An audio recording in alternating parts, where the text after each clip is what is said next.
कर आए हैं एक ऐसी मूवी जिसे आप कभी भुला नहीं पाएंगे। जैसी कहानी है वैसा ही मूवी का नाम अनफॉरगेटेबल। इस मूवी को देखते हुए आपको अपने स्कूल कॉलेज डेज की फ्रेंडशिप, फर्स्ट लव जैसे कई इमोशंस की याद जरूर आएगी और ये आपके लिए एक मेमोरेबल मूवी बन जाएगी। अगर आप अभी स्कूल या कॉलेज में पढ़ते हैं तो आप इस मूवी से रिलेट अच्छे से कर पाएंगे। तो वीडियो को एंड तक जरूर देखिए, आखिर में आपको एक सरप्राइज मिलेगा। हमें उम्मीद है आप इसको जरूर पसंद करेंगे। दोस्तों, चैनल को सब्सक्राइब करने के साथ यूट्यूब का नोटिफिकेशन ऑन रखिए। इंस्टाग्राम और फेसबुक पे आप हमें फॉलो कर सकते हैं। अब चलते हैं मूवी के अंदर। मूवी की शुरुआत साल 2016 में होती है। साउथ कोरिया के एक रेडियो स्टेशन को दिखाते हैं जहां पर एक आरजे अपना शो होस्ट कर रहा होता है। आरजे का नाम है यंग। इसके शो के बहुत सारे फैंस हैं और इस प्रोग्राम में लोग अपनी लाइफ की कोई घटना और अपना फेवरेट सॉन्ग एक लेटर में लिखकर भेजते हैं और यंग उस लेटर को लाइव शो में पढ़कर फिर उनका फेवरेट गाना प्ले करता है। आज कई लेटर्स के बीच एक लेटर को देखकर वो सोच में पड़ जाता है और अपने लिसनर्स को बताता है कि इस लेटर को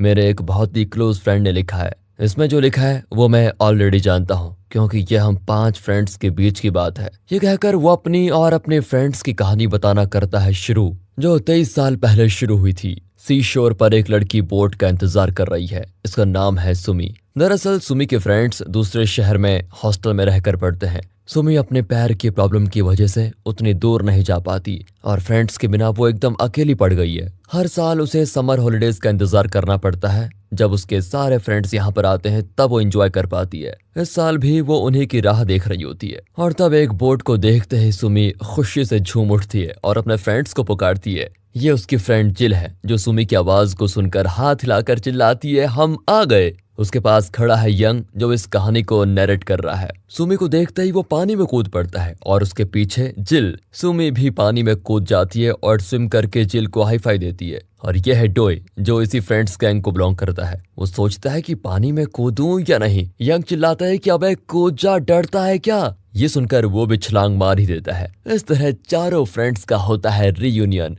फिर वे पैदल ही अपने गाँव की ओर निकलते हैं। सुमी बेचारी ठीक से चल नहीं सकती तो यंग उसे पीठ पर उठा लेता है। इनका एक 5वां फ्रेंड भी है जिसका नाम है सैन। सुमी पूछती है कि सैन क्यों नहीं आया तो डोई कहता है कि वो मैराथन की ट्रेनिंग में लगा हुआ है इसलिए नहीं आएगा। इतने में जिल यंग के बैग से एक ऑडियो कैसेट निकालकर सुमी को देती है। सुमी खुश हो जाती है कि यंग उसका फेवरेट म्यूजिक कैसेट लेकर आया है, लेकिन यंग जिल को डांटता है कि मेरा बैग टटोलना बंद करो, पर वो मानती नहीं और उसमें हाथ घुसाकर एक वुमेन्स इनर वियर निकलती है। सुमी पूछती है क्या ये तुम पहनते हो।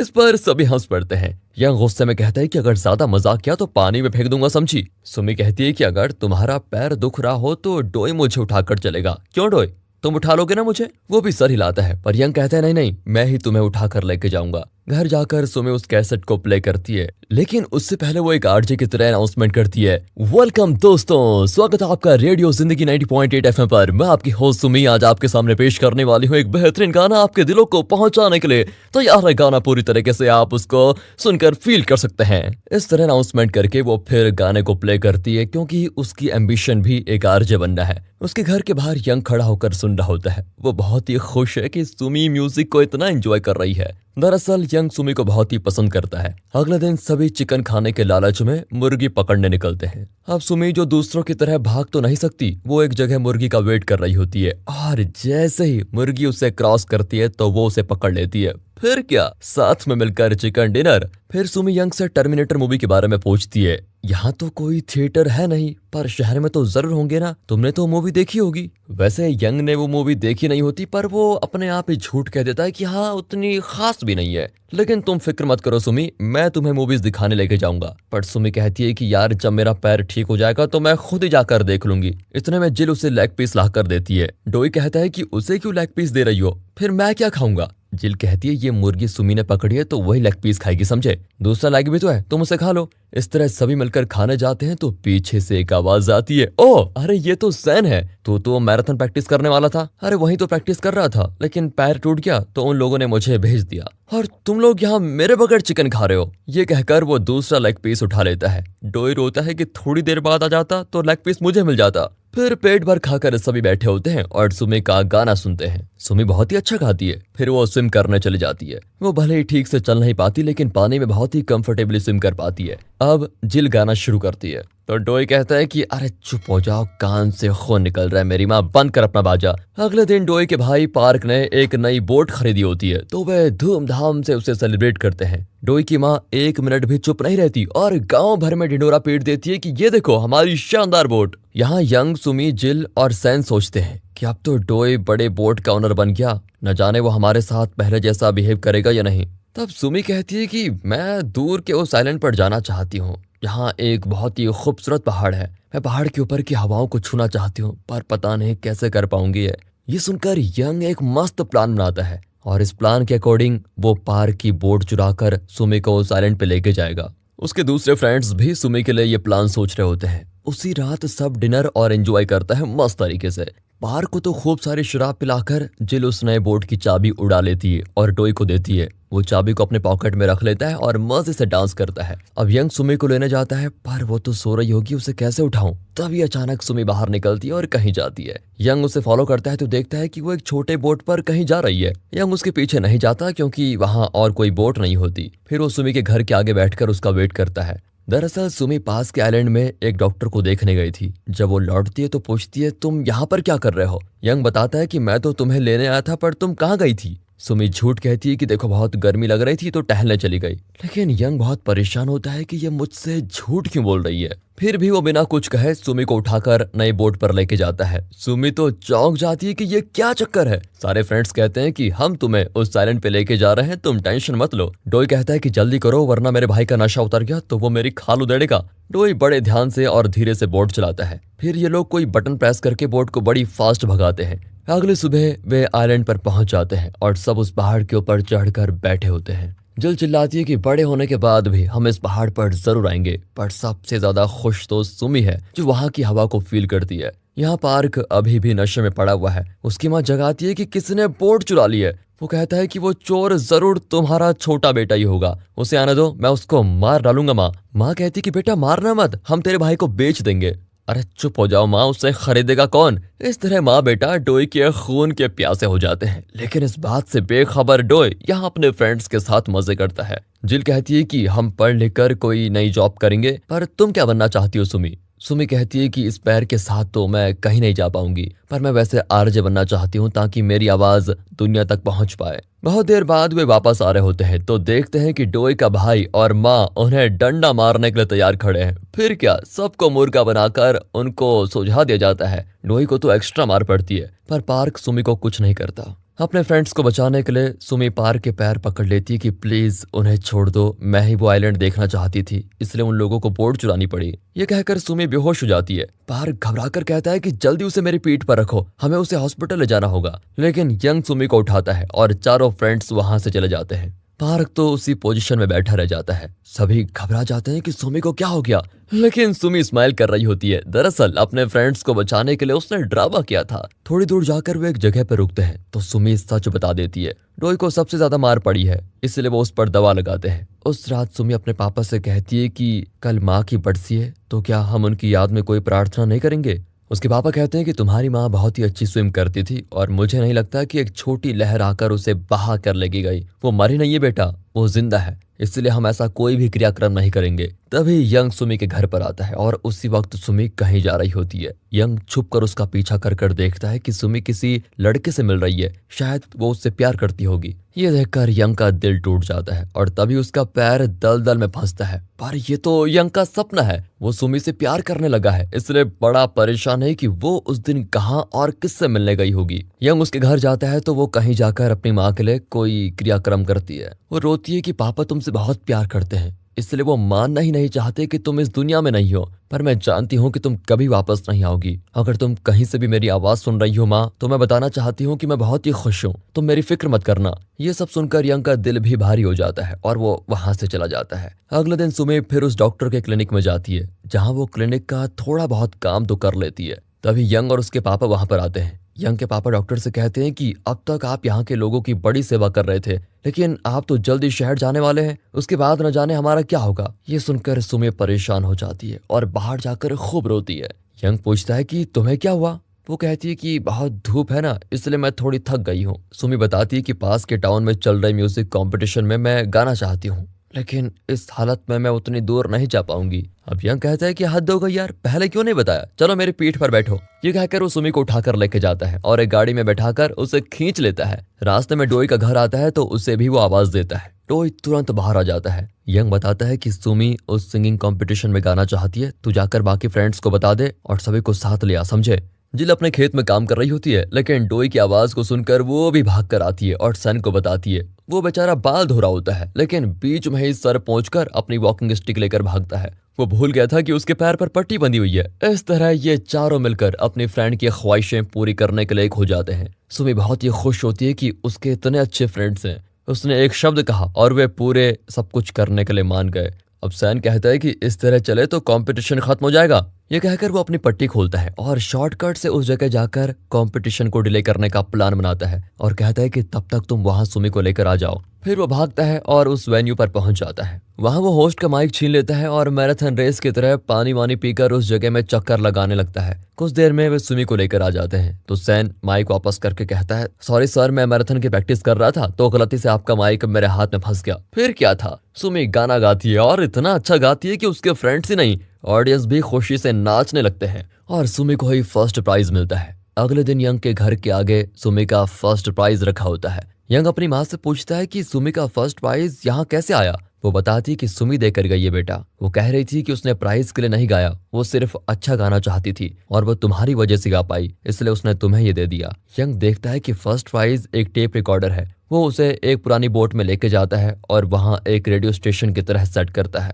तब वो भी फैसला कर लेता है कि जो सुमी चाहती है मैं भी वही करूंगा, इसलिए वो खुद भी एक आरजे बनना चाहता है। फिर सभी अपने बेस्ट ड्रेस पहनकर फोटो खिंचवाते हैं, लेकिन सुमी कहती है कि मैं इसे प्रिंट करवाकर तुम सबको दूंगी, तुम टेंशन मत लो। ये कहकर वो फिल्म रोल कर देती है। फिर एक दिन सुमी डॉक्टर के पास जा रही होती है तो यंग रास्ते में मिलता है और पूछता है कि तुम डॉक्टर के पास क्यों जा रही हो। वो भी नॉर्मल कह देती है कि मैं बीमार हूँ इसीलिए। अब यंग भी उसके साथ चलने को कहता है तो सुमी कहती है कि नहीं, मैं खुद चले जाऊंगी, तुम क्यों आ रहे हो। यंग कहता है कि मैं भी बीमार हूँ इसलिए आ रहा हूँ, अब चलोगी या सवाल करती रहोगी। दोनों डॉक्टर के पास पहुंचते हैं। डॉक्टर यंग से पूछता है कि तुम्हें क्या तकलीफ है। वो भी कह देता है कि आप तो डॉक्टर हैं, खुद ही पता लगा लीजिए। देखो बेटा, मैं डॉक्टर हूँ, जादूगर नहीं, ठीक ठीक बताओ क्या प्रॉब्लम है। यंग कहता है कि रात को नींद नहीं आती, ना कुछ खा पाता हूँ और ना कुछ पी पाता हूँ। डॉक्टर फिर उसे कुछ टैबलेट्स देकर दफा कर देता है। फिर सुमी आती है तो यंग छुप कर उसकी बातें सुनने लगता है। डॉक्टर सुमी को एक्सप्लेन करता है कि तुम्हारा एक पैर ठीक से ग्रो नहीं हुआ है, इसलिए तुम ठीक से चल नहीं पाती, लेकिन एक सर्जरी से इसे ठीक किया जा सकता है, फिर तुम दूसरों की तरह चल पाओगी। ये सुनकर सुमी बहुत ही खुश होती है और कहती है कि मैं अपने फ्रेंड्स और पापा पर बोझ बन रही हूँ, कोई ना कोई मुझे उठाकर चलता है, लेकिन आप मेरी सर्जरी फ्री में करने जा रहे हैं ना, फिर मैं अपने आप ही चल पाऊंगी, मुझे किसी पर डिपेंड नहीं करना पड़ेगा। यंग समझ जाता है कि इसीलिए सुमी डॉक्टर से मिलने अक्सर आती रहती है और उसके क्लिनिक का काम करती है। यंग बहुत ही खुश होता है कि सुमी अब अच्छे से चल पाएगी जब उसकी सर्जरी हो जाएगी। लौटते वक्त सुमी कहती है कि आज तक तुम कितनी बार मुझे अपने पेट पर उठा के लेके चले हो, मेरे पैर ठीक हो जाएंगे तो मैं तुम्हें उठाकर लेके जाऊंगी, ओके। बोर्ड के पास आकर सुमी को याद आता है कि वो अपना प्लास्टर तो क्लिनिक में भूल गई। यंग उसको लेने के लिए जाता है। वहाँ डॉक्टर फोन पर अपने सीनियर डॉक्टर को बता रहा होता है कि सुमी के इस पैर को ठीक कर भी दिया तो दूसरे पैर में प्रॉब्लम तो होकर ही रहेगी। ये सुनकर यंग को गुस्सा आता है कि डॉक्टर ने सुमी से झूठ बोला। डॉक्टर को मारने जाता है, लेकिन तभी पता चलता है कि डॉक्टर सुमी को दुखी नहीं करना चाहता था, इसलिए उसने झूठ बोला। अब सच जानकर यंग बहुत रोता है। सुमी पूछती है तो वो कहता है कुछ नहीं, आंख में धूल चली गई थी। वो सुमी को उसके घर छोड़कर अपने घर आता है, पर वो बहुत देर तक बाहर नहीं आता। जेल, डोई और सैन उससे बुलाते हैं, फिर भी वो नहीं आता। फिर अचानक यंग बाहर निकलता है और कहीं चला जाता है। उसके फ्रेंड्स भी उसके पीछे जाते हैं। वो क्लिनिक जाता है जहां डॉक्टर दूसरे पेशेंट्स को देख रहा होता है। यंग डॉक्टर से कहता है कि आप नकली डॉक्टर हैं, आपकी दवाइयों से मेरी बीमारी ठीक नहीं हुई। सुमी भी उसे डांटती है कि डॉक्टर से तमीज से बात करो तुम, पर यंग चुप नहीं होता और कहता है कि ये डॉक्टर झूठा है। सुमी गुस्से में उसको एक थप्पड़ मार देती है। यंग तो दूसरों से भी ठीक से बात तक नहीं करता और चला जाता है। इनकी समझ में नहीं आता कि यंग को क्या हुआ। जिल कहती है कि सुमी उस डॉक्टर से कहीं प्यार तो नहीं करती, इसलिए यंग को बुरा लगा होगा। ये सब कुछ सुनकर सुमी टूट जाती है और कहती है कि तुम लोग मेरे फ्रेंड्स होकर मेरे बारे में क्या सोचते हो यार। अब जिल पूछती है तो फिर सच क्या है, तुम रातों रात उस डॉक्टर के क्लिनिक में क्यों जाती हो, उसका और तुम्हारे क्या रिश्ता है। सुमी बहुत दुखी होती है कि उसके फ्रेंड्स भी उसे समझ नहीं पाए और वो रोती हुई चली जाती है। हमेशा एक साथ रहने वाले ये 5 फ्रेंड्स अब अलग हो जाते हैं। ना एक दूसरे से बात करते हैं, ना मिलते जुलते हैं, कुछ भी नहीं। एक दिन सुमी यंग के घर से गुजर रही होती है तो यंग के पेरेंट्स यंग से कहते हैं कि सुमी को उसके घर छोड़ दो, पर वो बिना कुछ कहे चला जाता है। सुमी फिर उससे अकेले में बात करती है और पूछती है, तुम मुझसे नाराज क्यों हो? क्या सबकी तरह तुम भी यही समझते हो कि मेरे और डॉक्टर के बीच कुछ चल रहा है? मैं तो सिर्फ इसलिए वहां जाती हूँ क्योंकि डॉक्टर ने मेरे पैर की सर्जरी फ्री में करने का प्रॉमिस किया था, इसलिए मैं उनके क्लिनिक का थोड़ा बहुत काम कर लेती हूँ। यंग कहता है कि दूसरे चाहे कुछ भी कह ले, लेकिन मैं जानता हूँ कि तुम बहुत ही अच्छी लड़की हो और मुझे तुम पर पूरा विश्वास है। लेकिन मुझे दुख इस बात का है कि वो डॉक्टर तुमसे झूठ बोल रहा है। फिर वो सुमी को सब कुछ सच बताता है। अब सुमी स्विम करके क्लिनिक में पहुंचती है और डॉक्टर से पूछती है कि क्या मेरे दूसरे पैर में भी प्रॉब्लम होगी। डॉक्टर भी कह देता है कि मैं तुम्हारा दिल नहीं दुखाना चाहता था, इसलिए मैंने तुम्हें सच नहीं बताया। असल में सर्जरी करने से ये गारंटी नहीं है कि ये पैर ठीक होगा, ऊपर से दूसरे पैर में भी प्रॉब्लम हो सकती है। हार्ट सर्जरी करना कोई मजाक नहीं, इसके लिए तुम्हारे पापा की परमिशन चाहिए। सुमी कहती है कि मैं अपने पैरों पर खड़ी होने के लिए कुछ भी करने को तैयार हूँ। ये कहकर वो स्विम करके अपने घर जाने की कोशिश करती है, पर यंग उसे उठाकर बोट पर बिठाता है और उसे घर लेके जाता है। बारिश होने लगती है तो यंग सुमी को अम्ब्रेला देकर कहता है, मेरी पीठ पर सवार हो जाओ, मैं तुम्हें घर लेके जाऊंगा। सुमी कहती है कि आज तो तुम उठा लोगे, लेकिन कब तक करोगे ये सब कुछ? कल तुम कॉलेज जाओगे, फिर जॉब करोगे, तुम्हारी लाइफ में कई लड़कियां आएंगी, तब तो तुम मुझे भूल चुके होंगे, लेकिन मैं यहाँ अकेली लंगड़ाती रहूंगी। तुम नहीं जानते कि मेरा कितना मन करता है कि मैं भी दूसरों की तरह चल फिर सकूं। तुम अपनी लाइफ को देखो, मुझे मेरे हाल पे छोड़ दो। तब यंग अम्ब्रेला को उनके बीच लाकर उस तरफ खड़ी सुमी के चेहरे को देखता है और अम्ब्रेला पर किस करता है। सुमी को लगता है कि यंग उसे किस कर रहा है। यंग भी बताता है कि मेरी लाइफ में तुम्हारे अलावा कोई नहीं आ सकती।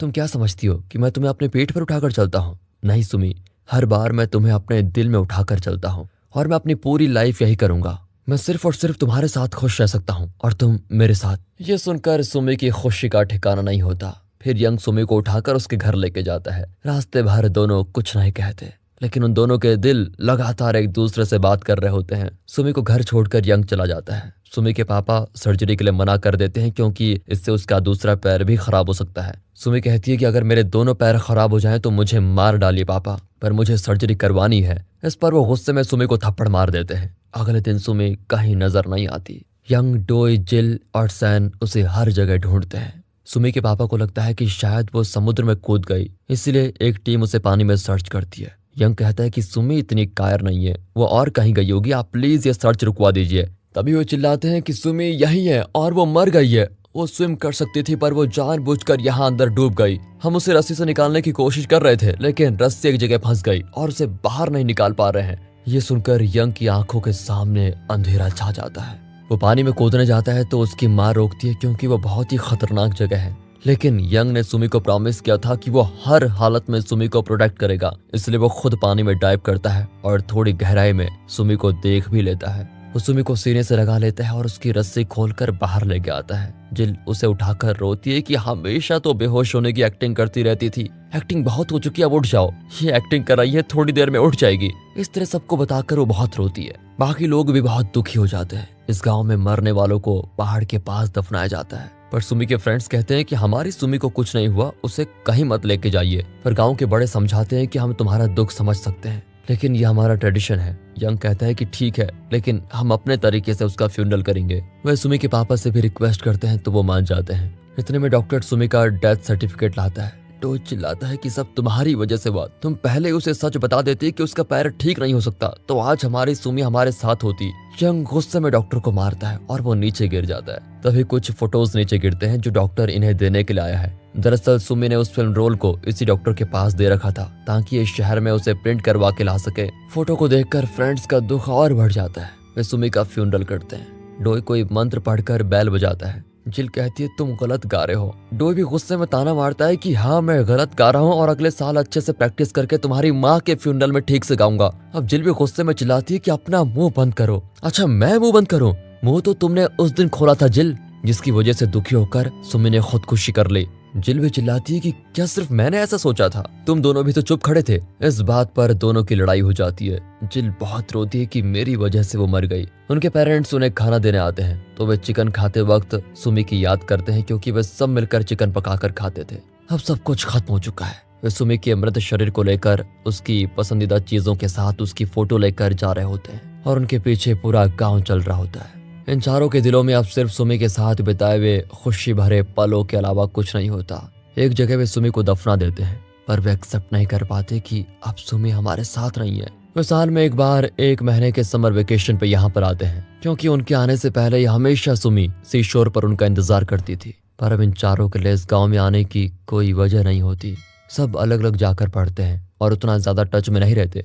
वे अलग अलग जगहों पर काम करने लगते हैं। अब यंग एक आरजे बन गया है और अपना लाइव शो पर लिसनर्स को यह सब कुछ बता रहा होता है, और इस कहानी को उसके बाकी 3 फ्रेंड्स भी सुन रहे होते हैं। उन यादों को ताज़ा करके जिल भी बहुत रोती है। तो वहाँ डोई को दिखाते हैं, जो इस प्रोग्राम को सुनकर बहुत इमोशनल हो जाता है, और ये है सैन, जो इस प्रोग्राम को सुनकर एक ऑडियो कैसेट लेकर भागता है और सीधे रेडियो स्टेशन जाकर यंग को देता है। दरअसल ये लेटर भी सैन ने ही भेजा था। वो कहता है, सॉरी यार, सुमी के पापा ने मुझे कैसेट दिया और कहा कि तुम्हें दे दूं, लेकिन उस वक्त हम सब अलग हो गए थे और मैं इसके बारे में भूल गया। यंग उस कैसेट को अपने प्रोग्राम में प्ले करता है। ये सुमी का गाया हुआ पहला गाना है। इतने साल बाद उसे सुनकर यंग के चेहरे पे खुशी आ जाती है। जिल और डोई भी इतने साल बाद सुमी की आवाज को सुनकर बहुत इमोशनल होते हैं। गाने के अंत में सुमी कहती है, ये उस दिन की रिकॉर्डिंग है जब उसने डॉक्टर के क्लिनिक में यंग को मारा था। फिर अपने दोस्तों की बातें सुनकर वो बहुत दुखी होकर घर लौटी थी।